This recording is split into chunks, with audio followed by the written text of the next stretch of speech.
Welcome back, it's Lucy and Ellie from Rome and Found, and this is the Rome and Found Holiday Special, kindly sponsored by the online history channel History Hit. This is a very special episode where we'll be delving into all of the important coin history that surrounds the holiday season. Do you have any traditions in your family that happen to involve coins? Because across the globe and spanning several cultures, the humble coin plays an important part in many festive celebrations.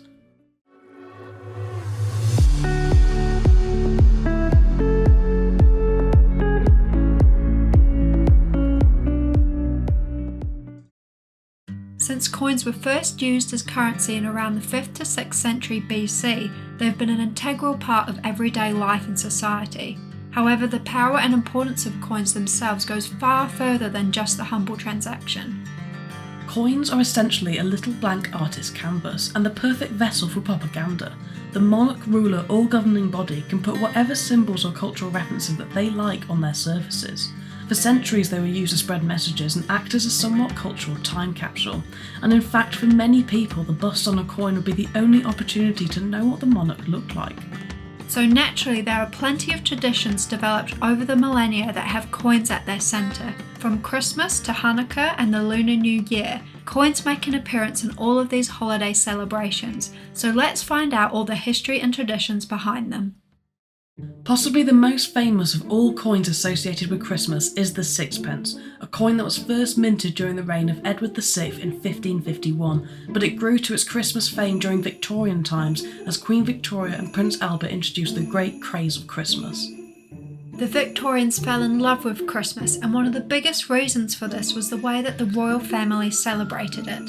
Many of the traditions that we celebrate today have Germanic roots because of our royals. Queen Victoria married Prince Albert of Saxe-Coburg and Gotha, and as he moved to England to start their family, he also brought with him the Germanic Christmas traditions from his childhood.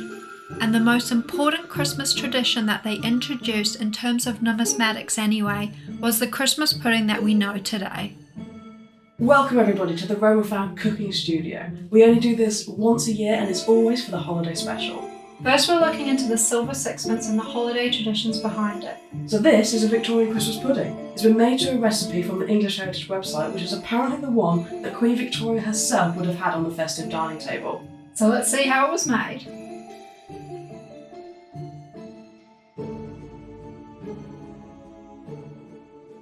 So Victorian Christmas pudding, surprisingly, it's actually quite simple. I was shocked. So we just bung everything in, mix it together and then put it in the mold. Yeah, literally. Okay. So to make this pudding, we just need a few simple ingredients. So we need some plain flour. Got some beef suet. We have a nice mix of like raisins, currants, your festive fruits like orange, all of that.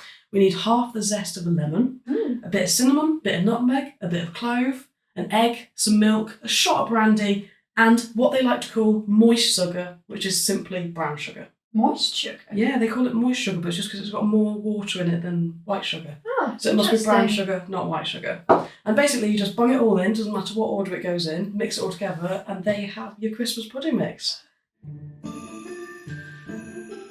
So we've simply got 100 grams of beef suet, which goes in. Ooh. Then we have 80 grams of plain flour, which goes in. Yeah. Yeah. Then we got 80 ml of milk. Do you want to pop that in?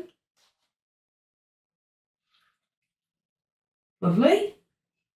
60 grams of that moist sugar. It's actually 160 grams of the currants that needs to go in, because that is basically the body of the Christmas pudding after all. So that all needs to get going in there. And then we've got an egg. Ooh. Just your whole egg. Get that in there. Then we need to do, would you like to grate half the zest of the lemon in there? Just to give you a bit of your citrusy, festive flavours. More? Lovely. More? A little bit more? More, they can never have too much zest. Yeah. There Beautiful. we go. There we go. And then we need, now we need your spices. So we've got to put your cloves in there.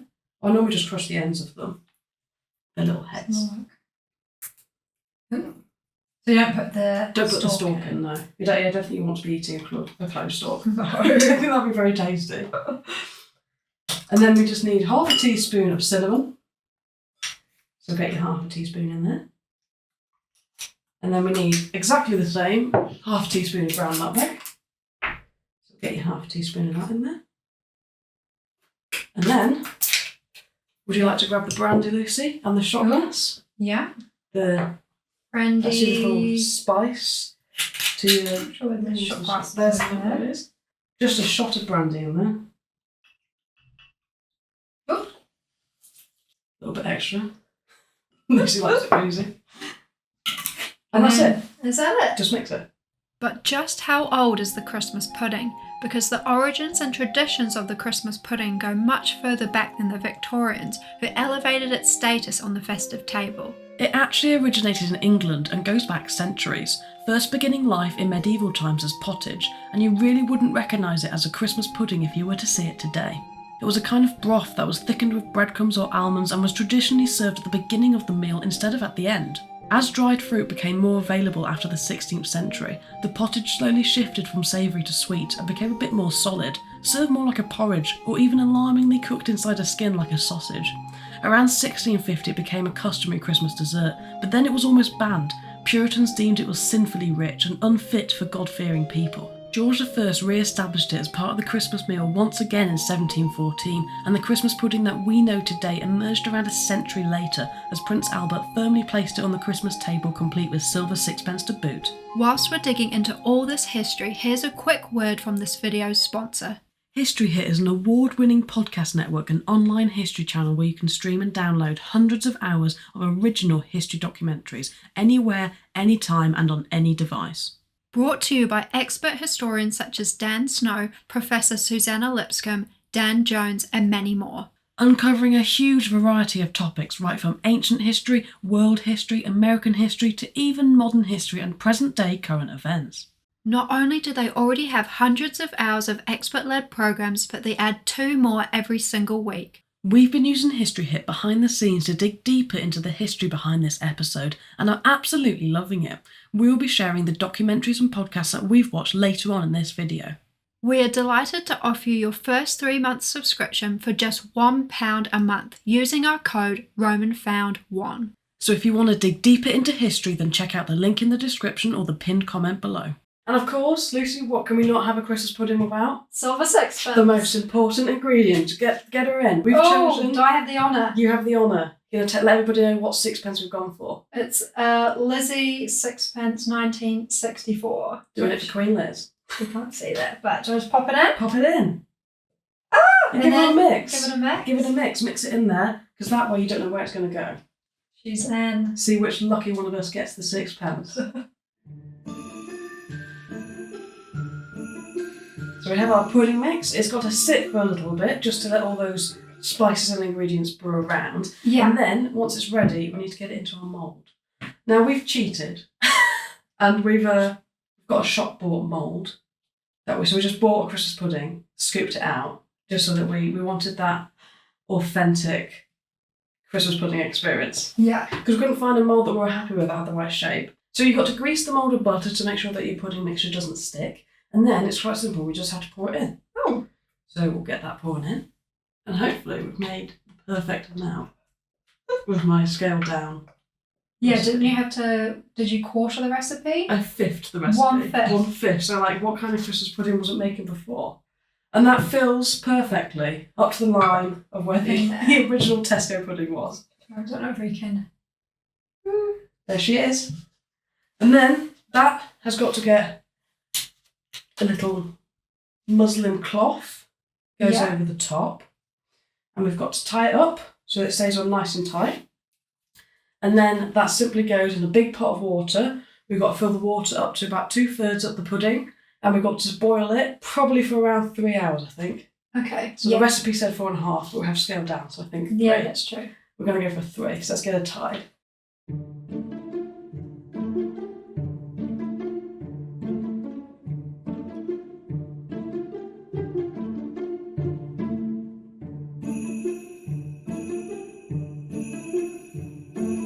So we've grabbed this big stock pot, and that's what we're going to use for the Christmas pudding. So first, something that we discovered is you need a little plate, don't you, Lisa? You don't want the plastic touching the bottom of the pan. So you just need a little heat-proof saucer like this one. Pop it in the bottom. Then we get our beautifully wrapped muslin Christmas pudding. Do you want to pop that in, Lucy? Just goes. Just sits in like that. And then water. Just fill it up. Just needs to be just over halfway. Just need a bit more water in there. And then that's it. Pop it on the stove. Make sure you put your lid on as well. Just to make that nice little pressure steamy vacuum in there, which is what's going to cook your pudding. And then that just goes... over here on the stove. For a few hours. 3. Okay, so we've had our pudding. She's been boiling for about 3 hours now, and we think she's done. We've done the skewer test. She's clean. Shall we have a go? Shall we see? Do it. Let's do it. Let's get her out. Obviously, she's cooled down a little bit first, so we can handle her. How's the big unveiling? Ready? Oh, on the board? On the board, yeah. Oh, wow. Look at that. That's actually really impressive. That actually looks like a proper Christmas pudding. It looks like we bought it. It does. I'm very impressed with that, you know. Look at that.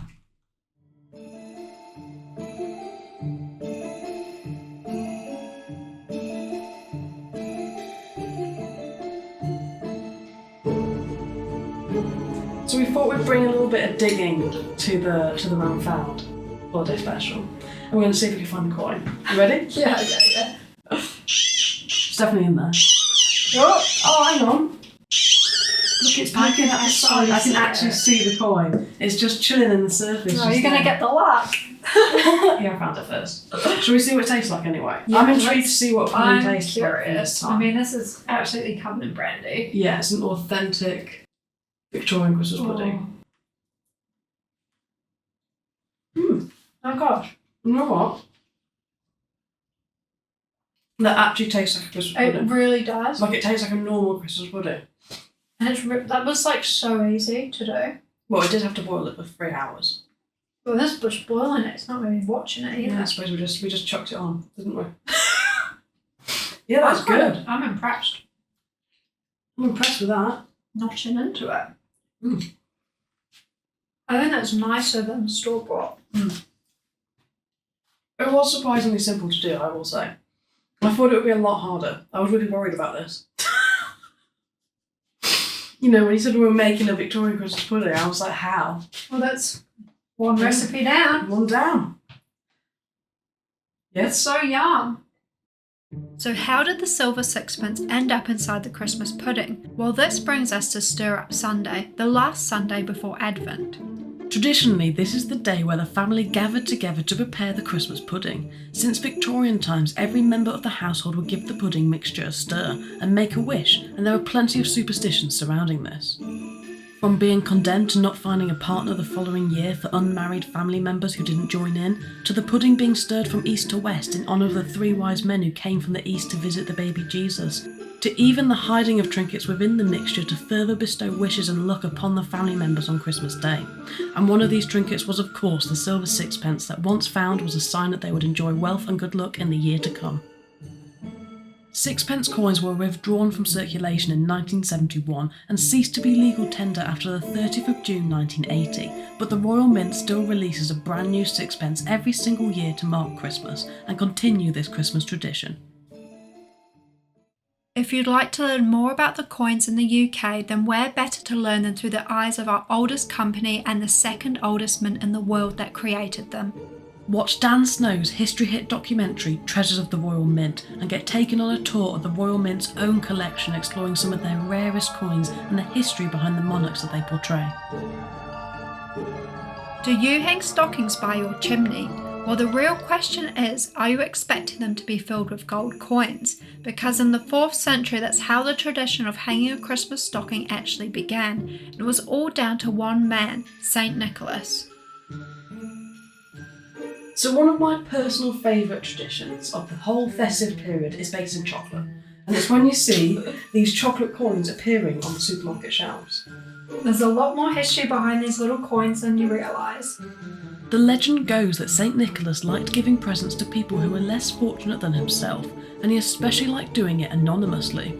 So after overhearing the story of a widowed father who was unable to afford the dowry of his 3 daughters, condemning them to a life of spinsterhood, he chose to climb down the chimney of their home and place a bag of gold coins into the girls' stockings, which had been hung out to dry by the fire. Naturally, this act of saintly kindness got out, and stockings were soon hung out to dry all over the town, eventually becoming the tradition and turning into the Christmas stocking that we know today. And chocolate coins aren't just used in the celebration of Christmas either, as they play an important part in another holiday, Hanukkah. So let's make some chocolate gelt coins. And I feel like these are really fun and they also couldn't be simpler. So we've just got 4 main ingredients. Well, it's maybe a little bit more than 4, but we've mixed a few together.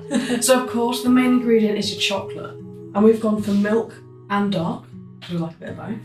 And then you just need to get some toppings. So we've gone for little cranberries, little festive berry and nut mix, a bit of walnuts, a bit of almonds in there. Got some raisins in there. Ooh, lovely. And then we've got a little bit of finesse. Is it sesame seeds? Sesame seeds. A little bit of finesse. So let's make some.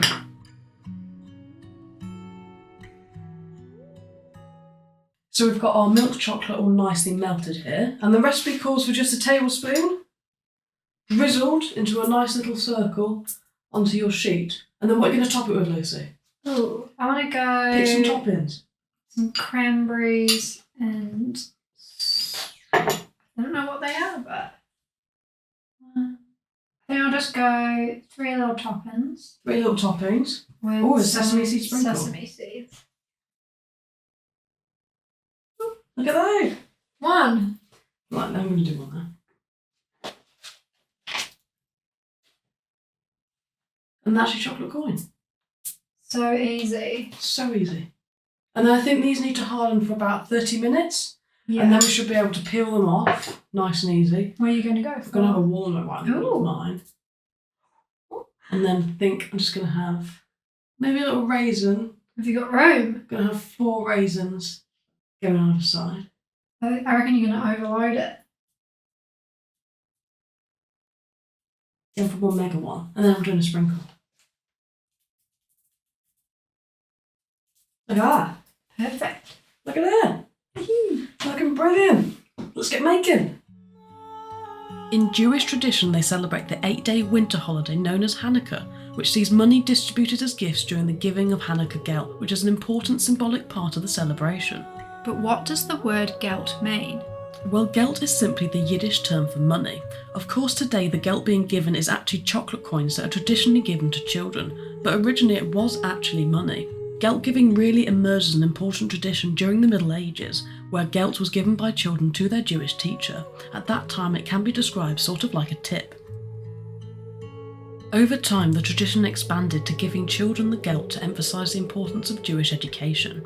It wasn't until the 1920s, when Hanukkah celebrations were becoming more prominent in the US, that an American candy company called Lofts picked up on the gelt tradition as a good form of marketing and began producing the first Hanukkah gelt chocolate coins in a shiny gold foil coating. Today, during the celebration of Hanukkah, gelt is enjoyed by the whole family, as it is used to play the game of dreidel, a traditional game that involves a spinning top and a game of chance, as players play against each other to hold on to their piles of chocolate gelt. So our homemade chocolate gelt coins have had about 30 minutes to harden, and They look so good. They look fantastic. Look at these. Look at those. They look the business. You going to try one? Yes, we'll try one. Ready? Yeah, you go first. Good? Really good. I mean, what's not to love about melted chocolate and festive toppings?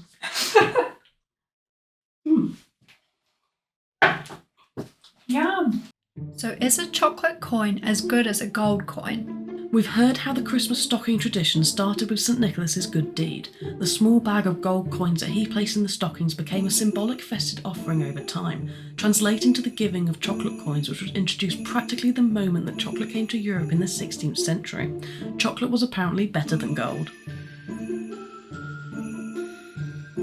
And for the first time in nearly a decade this Christmas, we see the reintroduction of Cadbury's Dairy Milk coins after they were discontinued in 2014. These humble chocolate coins are actually some of the only coins today that are made, or should we say hammered, exactly the same as medieval coins, Roman coins, Celtic coins, in fact all coins for centuries until the introduction of the milling process which is used today.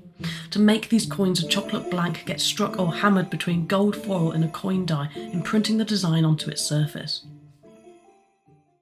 If you're loving our digging adventures, please remember to hit that subscribe button and follow our channel. One of the most important holiday celebrations of the year in East and Southeast Asian cultures is the Lunar New Year, a 15-day celebration that typically begins with the first new moon at the end of January and continues until the full moon arrives. This is a holiday that has ancient roots, thought to date back to the Shang dynasty in China in the 14th century BC, where it was the occasion to celebrate the harvest, worship the gods and ask for good harvests in times to come. Today, each culture celebrates the Lunar New Year slightly differently, but with every tradition symbolising prosperity, abundance and togetherness. Houses are thoroughly cleaned to rid them of bad spirits, food and paper icons are offered to the ancestors, and red paper banners will start to spring up inside and outside homes, inscribed with calligraphy messages of good health and fortune. Food is also an important part of this celebration, and the types of food eaten symbolise important meanings behind Lunar New Year. And of course, these meanings and food types are linked back to prosperity and wealth, taking their inspiration and roots from one thing in particular: coins. So welcome to Lunar New Year. And we are going to be looking at 2 recipes for this holiday season. I mean, we couldn't resist because they're both heavily coin inspired and they are both traditionally eaten around the Lunar New Year. China has had a currency since they first started using cowrie shells in around 5000 BC. In 221 BC, the first emperor standardised the existing cast bronze currency of the time by basing it upon weight and created the classic round coin with a square hole, known as cash coins. The hole allowed the coins to be strung together, creating the first wearable currency, and this proved to be a currency that stood the test of time, lasting for over 2,000 years. So does it surprise you that they made a cookie after it? One of the traditional Lunar New Year cookies, the Almond Cookie, was initially meant only for royalty before the recipe escaped to all classes. So the first recipe that we're going to look at are almond cookies. Can you guess their main ingredient circles around almonds? And it was in Really? It's in the name. So to make these, we've got some plain flour, we've got some granulated sugar, we've got some sliced almonds, we've got some ground almonds, which are used for almond flour. Yeah. We've got butter, which has been broken up into cubes, unsalted butter, it didn't specify. Some almond extract, some baking powder and 2 eggs, and that will make our almond cookies. Perfect.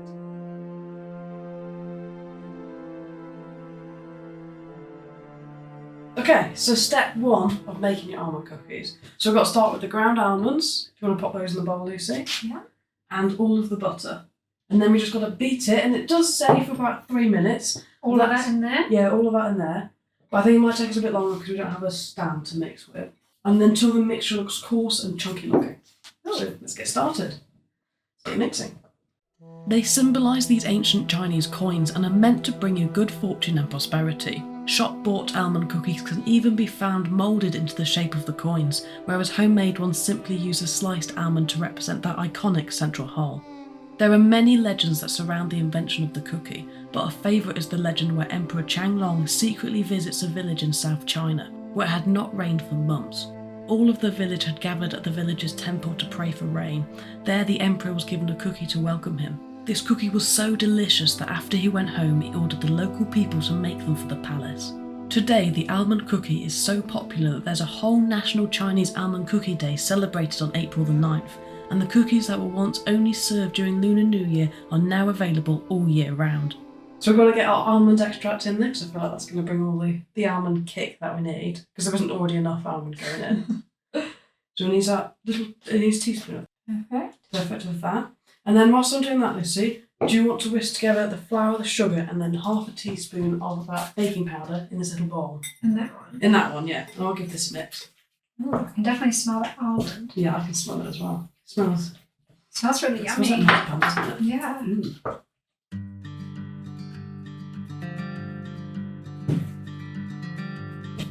Oh, this is looking good in here. Well, I believe this is going to make a kind of dough, and then we're going to have to chill it in the fridge for a little bit, Yeah. and then we're going to be able to roll out our cookies in a little while. So once that's all mixed, we've got to put that in there. Okay, so now we've got our little flour, sugar, and baking soda all mixed together in here. We simply just have to add it to the main mixture, and it should form the dough that we need to chill in the fridge. Just got to give this a good mix in now.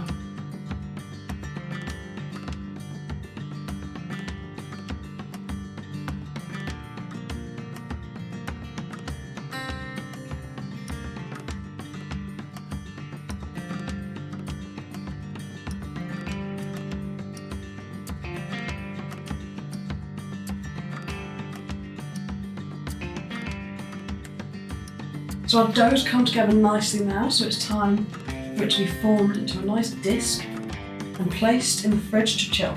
Okay. Then we can make our cookies. I'm quite looking forward to it, actually.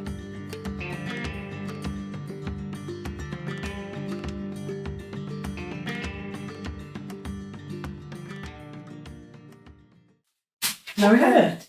Look at that, ready to go and chill in the fridge. The recipe does say for about an hour. Okay. So pop her in.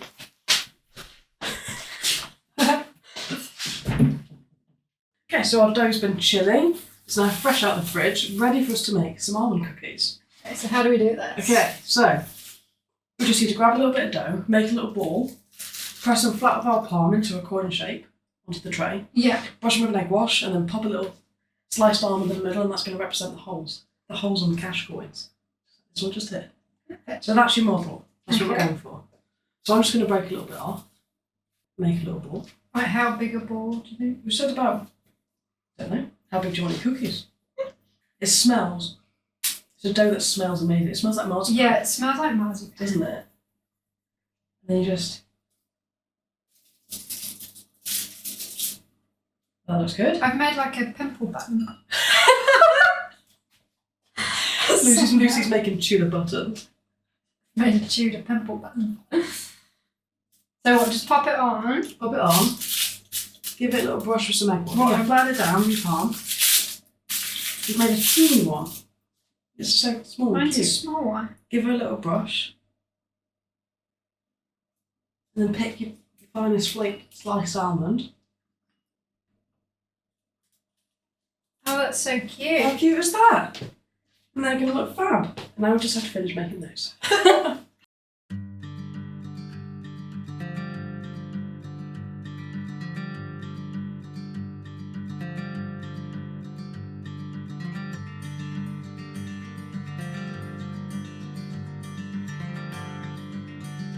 And there you have it.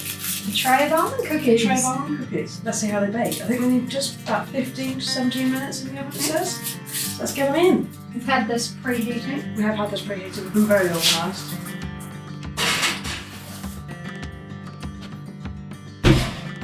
Come back to those in a little while.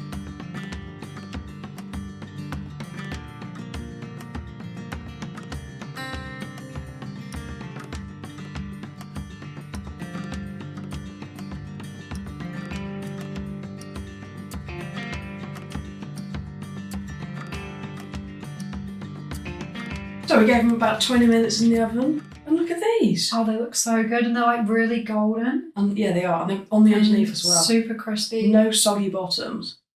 I mean, they're a little bit warm. They're a little bit warm Is still, but I feel like it's Not a too hot to try. delicacy best served warm. Yeah, not too hot. Okay, Should we see a little while?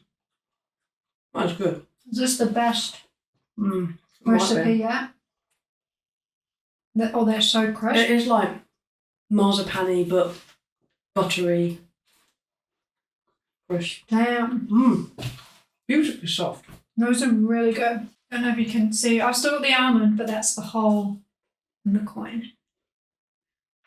Wow, that's so good. That might be one of my favourites. So was it only coins that existed as currency in ancient China? Well, the answer to this is no. The currency was based upon weight, therefore many types of payment crop up in China's history, but one of these has become an important symbolic artifact that is preserved to this day in one of China's best loved foods, the dumpling. So far it's been all puddings and chocolate. So we thought that we might need to throw a little bit of savoury in there, just to spice things up a bit. Yeah, not a bad idea. Not a bad idea, and I've actually been looking forward to doing this one all day, because I've never made dumplings before. I've made them, but a really long time ago, so we'll see how that goes. You guys will all get to see our finest dumpling pleating skills, which I'm sure will be shocking. So let's do it.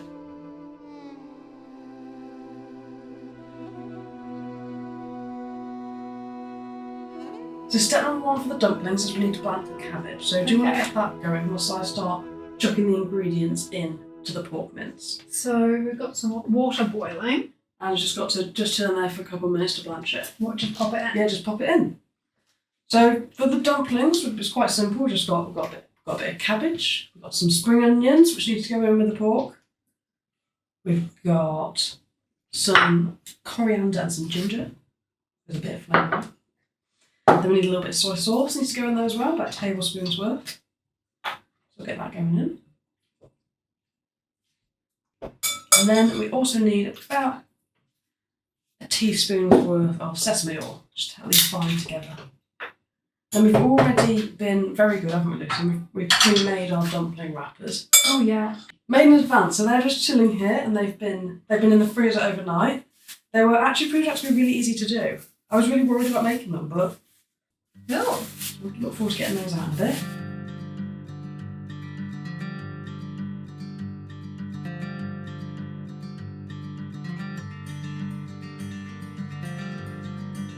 Okay, so we've got our freshly blanched cabbage. So we just need to give this a good squeeze to get as much of that water out as possible before it goes into the dumpling mixture. And then do you want to give that a mix? Squeeze out, and then we get to Lucy get to practice our best pleasing technique. Our best. Who can make the best dumpling? Oh, is that going to be a challenge? That's Who can make the best dumpling? Who do you think it's going to be? Ooh, I don't know. You've made it before, haven't you? Yeah, but we've just looked up a new technique. A new technique. Meant to be a superior technique. A little bit more advanced. A little bit more advanced. Than the simple plate. So we'll see how they go. Dumplings take the shape of an ancient yuan bao, a gold or silver ingot that was made by individual silversmiths for local exchange in ancient China. Yuan bao are a symbol of prosperity, income and wealth, and are a very important symbol in Chinese culture. Right, Lucy, here's your best finely crafted dumpling wrapper. They're not perfectly round because that proved to be impossible. And let's see who makes the best dumpling. Hey. Are you ready? I think we just need a spoonful of mixture in the middle, does it go? Yeah, just a spoon. Okay. And then you can put a little bit of water on the edge. Does that help it seal? I've already gone more. I've done some. We'll be doing. I think the more you do, it'll get easier. Hopefully. It ain't looking that good. She's not looking pretty. Why have we tried to make possibly one of the hardest foods? Okay, not horrendous. Awful. Not the prettiest. It's the first one. I think we put them on there. It's a dumpling. A dumpling is a dumpling. The proof will be in the pudding, as they say. This is the only pudding we're not doing. It doesn't look awful. I might do my own technique. I might do a variety of techniques. I might do it right. Okay. Right, let's crack on with it. We've got a few to make.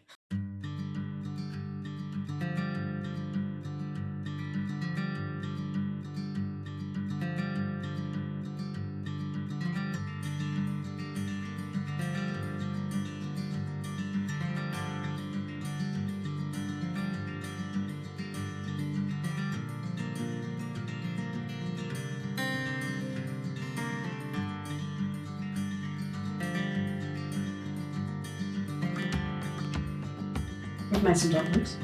Done our best attempt. Done our best. Whether or not they'll stay together will remain to be seen. But we've made 16.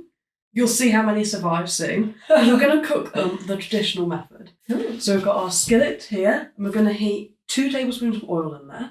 Then we're going to pop all the dumplings in. And they says they've got to be close together. Okay. And fry them all on one side for a couple of minutes. Then we need to chuck 50 millilitres of boiling water in there, put the lid on and steam them. Until they turn translucent. Well, let's see if that happens. That's where we see if these homemade wrappers are going to do the business or not. So let's do it. Let's see how it goes. Also known as a jiaozi, the dumpling is named after the earliest paper money in China. Could it be more connected to Chinese coins and currency? Well, of course it can, for there is an old tradition during New Year where these dumplings, which are traditionally the first meal of the New Year, bear a little surprise. The idea behind eating dumplings at New Year, a food which is so symbolic of ancient currency and wealth, is the idea of having money at the exchange of years. So a coin is hidden inside one of the dumplings during the preparation on New Year's Eve. Then as they are consumed at midnight on New Year's, the person who finds the coin is said to be lucky and prosperous in the new year, a tradition not too dissimilar to the hiding of a silver sixpence in our Christmas pudding. Well, I'd say that for our first set of dumplings, I think they've gone surprisingly well. Some of them even have got a little bit, I mean, look at the frills on that one. Oh, and the brownie on the other side. I think it's gone Surprisingly well. It's quite a pretty little guy, that one. Are you going to taste it? I'm going to taste one, yeah. And now we didn't put a coin in one of these because that's not something that they practice anymore, because I think too many people have been choking on them. Though we have made decent dumplings. Let's try one. Which one are you going to go for? You're going to grab that one? Oh, it does look really good. Doesn't look good. Just got some soy sauce. A little bit of soy dipping sauce. Look how hot. These are still pretty warm. Tap the pan.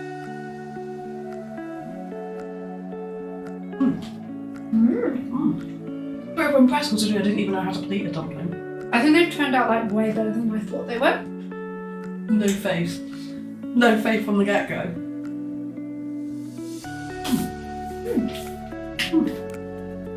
So which of these traditions that we've explored today have been your favourite? The sixpence hiding inside the Christmas pudding, the exchange of chocolate coins during Hanukkah, or the hidden coin references within the traditional cuisine of Lunar New Year? Let us know in the comments below.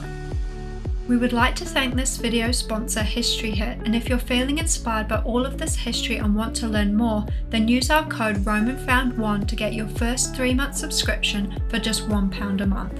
Thanks for watching, and we wish you a very happy holidays from us both here at Roman Found. Not bad. Not bad at all.